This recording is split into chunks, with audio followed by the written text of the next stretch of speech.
కాంగ్రెస్ అభ్యర్థి కంది శ్రీనివాస్ రెడ్డికి సంపూర్ణ మద్దతు ప్రకటించారు. ఇండియన్ యూనియన్ ముస్లిం లీగ్ జిల్లాధ్యక్షులు సయ్యద్ ఫయాద్ హష్మి కంది శ్రీనివాస్ రెడ్డి ఆర్ఎస్ఎస్ భావాజలం కలవారంటూ జరుగుతున్న దుష్ప్రచారాన్ని ఆయన ఖండించారు.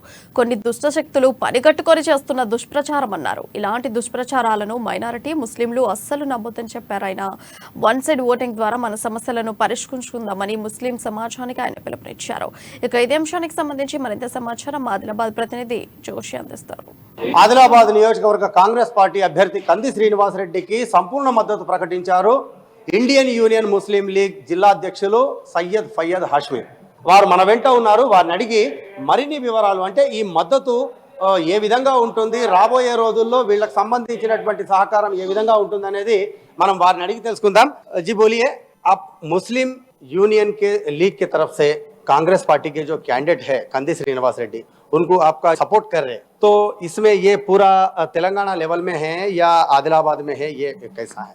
ये हमारे नेशनल जनरल सेक्रेटरी खुर्रम साहब आए थे, उन्होंने मीटिंग करे, गांधी भवन के अंदर मीटिंग हुई हमारी, और हम जो सो बगैर कोई शर्त के तेलंगाना में 5 राज्यों में जो है कांग्रेस को अलायंस है। आदिलाबाद के अंदर कंदी श्रीनिवास साहब के साथ रहने का हुक्म हमको दिया गया, बगैर किसी डिमांड के हम कंदी श्रीनिवास साहब को जो सो मदद कर रहे हैं।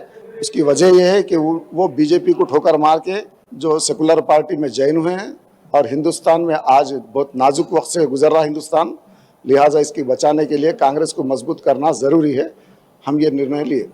तो कुछ लोग माइनॉरिटी के ही कुछ लीडर्स, तो कंदी श्रीनिवास रेड्डी जो कांग्रेस के लीडर है, उनको बदनाम किया जा रहा है कि ये आरएसएस के है, ये बीजेपी के है, ये ऐसे है वैसे है करके, ऐसे जो बदनामी के जो बातें कर रहे हैं, तो उसके दरमियान आप मुस्लिम कम्युनिटी को, आप एक मुस्लिम लीग के लीडर के नाते क्या बोलना चाहेंगे?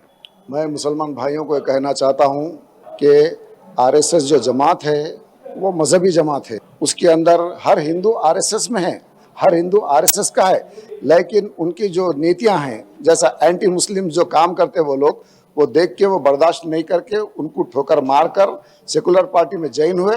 तो हमको चाहिए कि उनका खैर मुकदम करना, हम उनको सपोर्ट करना। और ये जो अफवाहें उड़ाई जा रही है कि कंदी श्रीनिवास साहब हारने के बाद चले जाते, ये गलत बात है। हम सारी बातें मालूम करने के बाद ही अलायंस में आए उनके साथ, और आगे भी हम अलायंस में रहेंगे। और मुसलमान भाइयों को बताना है कि देखो, अब जैसा कि जो स्कीम तो ये पार्टी में भी है, स्कीम वो पार्टी में भी है, हर स्कीम के अंदर नुकसान पहुंच रहा हमको। शादी मुबारक का मसला आ गया तो शादी करते वक्त बच्ची का बाप 1 लाख रुपये खर्च ले रहा, खर्च जो है कम से कम 3,000 रुपये इंटरेस्ट से लेता, तो वो जो 1 साल तक उन्हें अगर 3,000 रुपये बनता गया तो कम से कम 40,000 रुपये इंटरेस्ट बनने के बाद उसको जो सो शादी मुबारक का मिल रहा, उसमें भी बीच वाले लोग जो सो कुछ ना कुछ लेके दे रहे। फिर रही बात जो दूसरी कि मौजनों का मामला देख लो आप, जो तनख्वाह के नाम पर इमामों के नाम पे जो बताया जा रहा, तो इसके अंदर कितनी देरी हो रही है, और कोई मामला सही नहीं।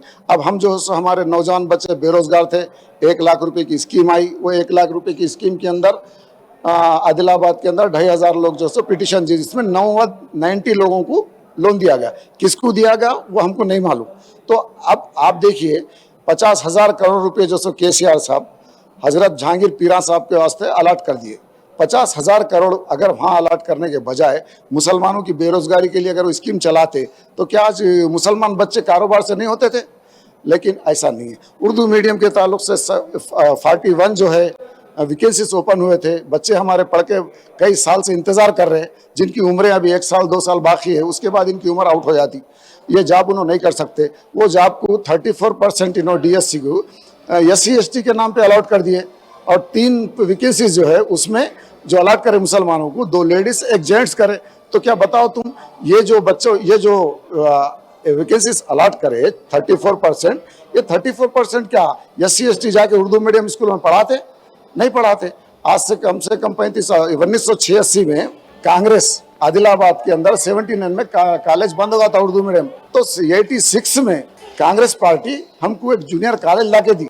आज हमारे बच्चे उसमें पढ़ के तैयार हुए, लेकिन जॉब का मसला आ गया, तो जॉब तो अलॉट कर रहे, मगर किसके नाम पे कर रहे, ये एक मसला है हमारा।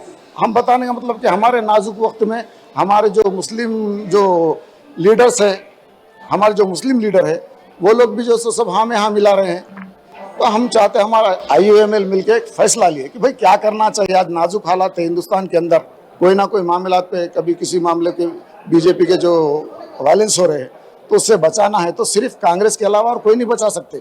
ఇది మొత్తానికి అంటే ఒక వ్యతిరేక శక్తులు ఏదైతే కంది శ్రీనివాసరెడ్డికి సంబంధించినటువంటి వ్యతిరేక శక్తులు ఏదైతే ఆయన పైన ఆర్ఎస్ఎస్ బీజేపీ అనేటటువంటి కోణంలో దుష్ప్రచారం చేస్తున్నారో అవన్నీ కూడా ఉట్టి దుష్ప్రచారాలు మాత్రమే అని చెప్పి ఈ యొక్క దుష్ప్రచారం వలలో ముస్లింకు చెందినటువంటి వర్గానికి చెందినటువంటి వ్యక్తులు ఎవరూ కూడా ఆ దుష్ప్రచారానికి లోను కావద్దని చెప్పి ఖచ్చితంగా రాబోయే తెలంగాణలో కాంగ్రెస్ ప్రభుత్వమేనని చెప్పి ఆదిలాబాద్లో కాంగ్రెస్ పార్టీ అభ్యర్థికి ముస్లింలందరూ కూడా పూర్తి సంపూర్ణ మద్దతు ప్రకటించడం ద్వారా తమకు సంబంధించినటువంటి సమస్యలన్నింటినీ రాబోయే రోజుల్లో పరిష్కరించుకునేటటువంటి అవకాశాలు ఉంటాయనేటటువంటి విషయాన్ని స్పష్టం చేస్తూనే ఈ విషయంలో ఎవరూ కూడా ఈ యొక్క ప్రలోభాలు కానీ దుష్ప్రచారాలకు కానీ లోన్ కావద్దనేటటువంటి విషయాన్ని స్పష్టంగా తెలుపుతున్నారు ఇండియన్ ముస్లిం లీగ్ జిల్లా అధ్యక్షులు సయ్యద్ ఫయ్యాద్ హాష్మి గారు. కెమెరా పర్సన్ నర్సింగ్తో ఆదిలాబాద్ నుండి రాజశేఖర్.